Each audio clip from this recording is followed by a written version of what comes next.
بسم اللہ الرحمن الرحیم۔ السلام علیکم دوستو۔ ہندوستان میں سومناتھ کا مندر پورے ہندوستان کے لوگوں کا مرکز تھا۔ یہاں پر میلوں سفر طے کر کے لوگ آیا کرتے تھے۔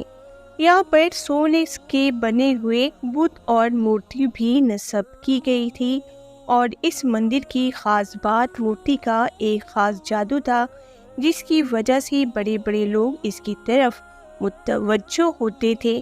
کئی سکھ اور عیسائی بھی اپنا مذہب بدل لیا کرتے تھے، اور سومناتھ کا مندر دیکھ کر لوگ ہندو دھرم کو قبول کر لیتے تھے، وہ خواہ اپنی مذہب پر کتنے ہی پکے ہوں، مگر اس مندر کو دیکھ کر سجدے میں گر پڑتے۔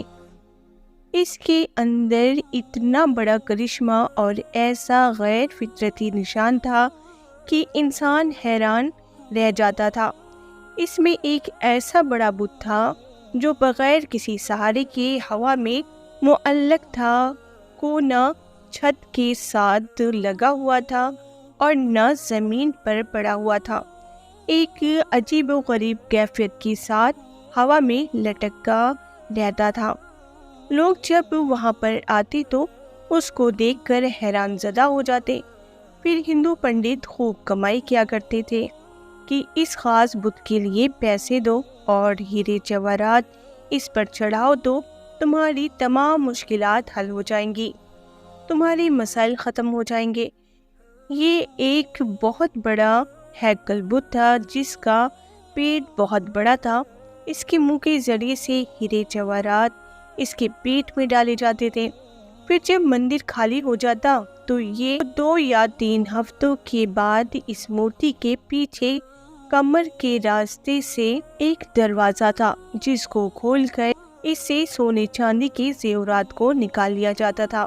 مگر لوگ یہی سمجھتے تھے کہ ہمارے دیے ہوئے خزانے بھگوان کے پاس پہنچ جاتے ہیں اور بدلے میں بھگوان ہمارے مسائل کو حل کر دیتے ہیں۔ سلطان محمود غزنوی نے اس علاقے کو فتح کیا۔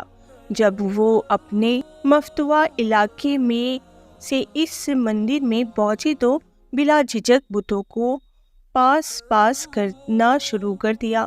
بڑی کلاڑیوں سے بتوں کو گرایا جا رہا تھا، اور سلطان محمود غزنوی بھی تلوار سے بتوں پر وار کر رہے تھے۔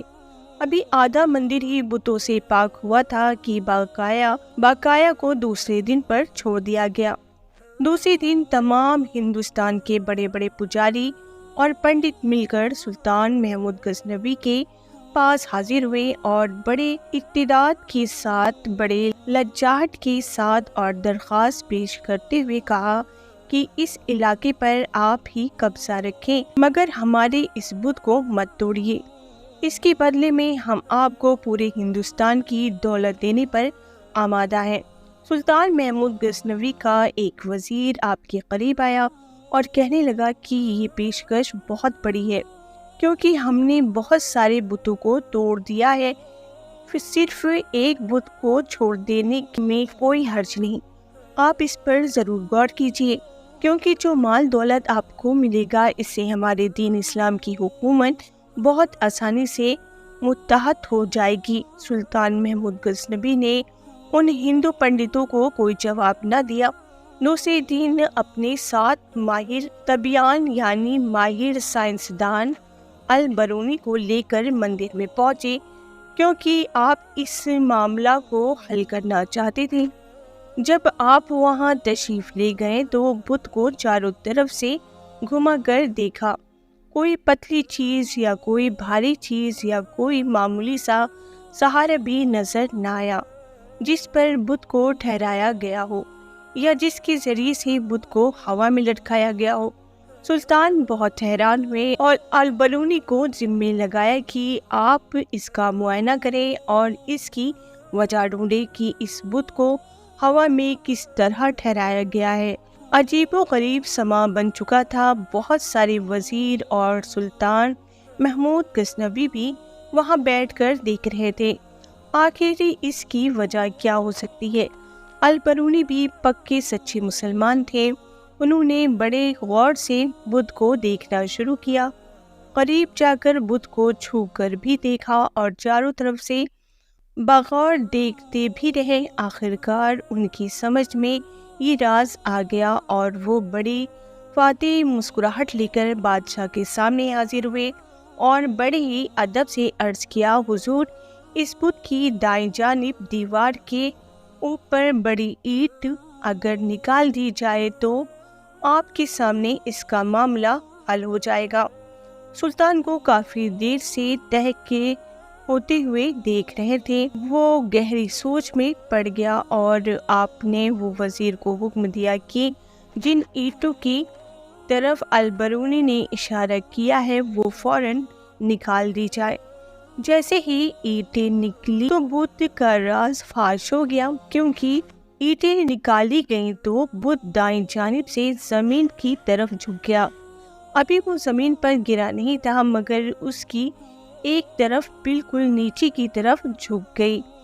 یہ چیز پہلے سے بھی زیادہ حیران کن تھی کہ اینٹوں کا بت سے کیا تعلق ہے۔